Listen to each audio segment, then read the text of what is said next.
George, we've got some news to talk about. I wanted to just throw some things at you because a lot has happened since we last decided we were going to talk about any of this kind of thing. What are you talking about? This is all spontaneous. This is all spontaneous. There's been a bit of drama. I don't know if you know about the drama. And I don't mean like there's been drama on TV. There's drama. So Christopher Nolan, great British filmmaker. Oh, yeah. So now's what his next film is going to be. I did. Right. This passed me by. You've not seen it? Okay. Well, you've not seen the film. I'm worried. So he's fallen out with Warner Brothers, who have been his publishers for a while. Why is that? Publishers, distributors.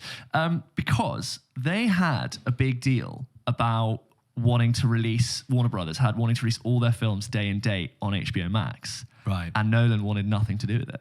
Yeah. So he is now partnered with Universal. So wait, can I just? Is he saying? I'm sure it is. Yeah.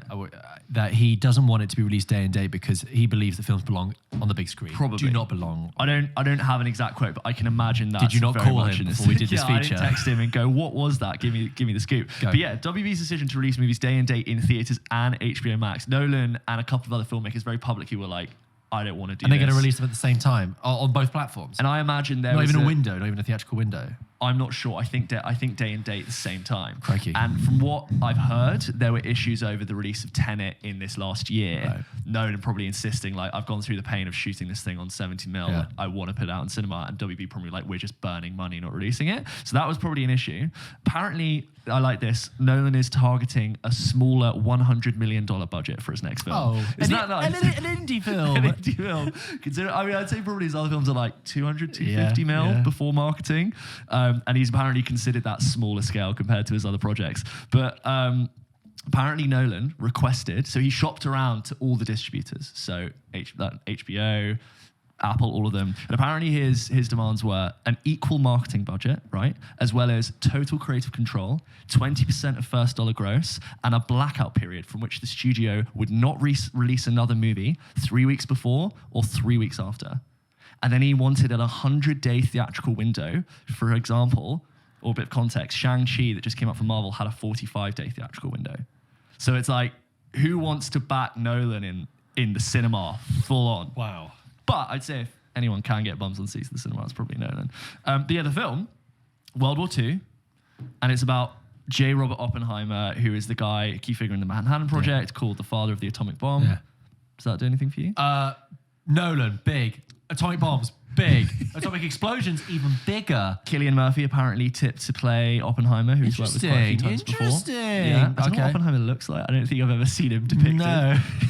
I imagine he looks like a giant A-bomb. Yeah. But the fact that it's historical, yeah, great. I'm interested more in Nolan telling a story that doesn't have the weight of re-explaining to me a new concept of time and space. Well, that's why I didn't like Tenet that much, because he was trying to construct something new out of a really difficult, not thermodynamic, what's it, quantum physics theory. I'm like, no, like Dunkirk. Dunkirk is one of his best because it's like grounded in a factual reality. Even Dunkirk is told in 3 points in time in three different time spans, and it's like you kind of understand it as it unfolds. We should say for the record that what article is that from? It's a mixture of Hollywood Reporter and IGN. I think the Hollywood Reporter were the ones who reported on that. Well, okay, so he's gone to Universal and he's going to be making a $100 million movie about... a budget. A budget. Yeah. About... Apple apparently couldn't meet his demands either.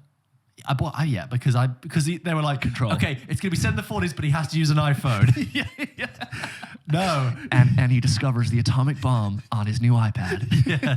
It just works. I can imagine also Nolan on the calls just sort of saying, no, we actually think the theatrical window should be shorter and less...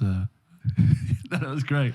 No, it's not. I know. I was going nowhere with that. I hope, because I think Nolan does have an ability to tell a really heartfelt, compelling narrative that doesn't have to reinvent physics as we know it. And I mean, who knows? He could be doing something completely different. We don't even know. I don't even know if it's like 100% confirmed.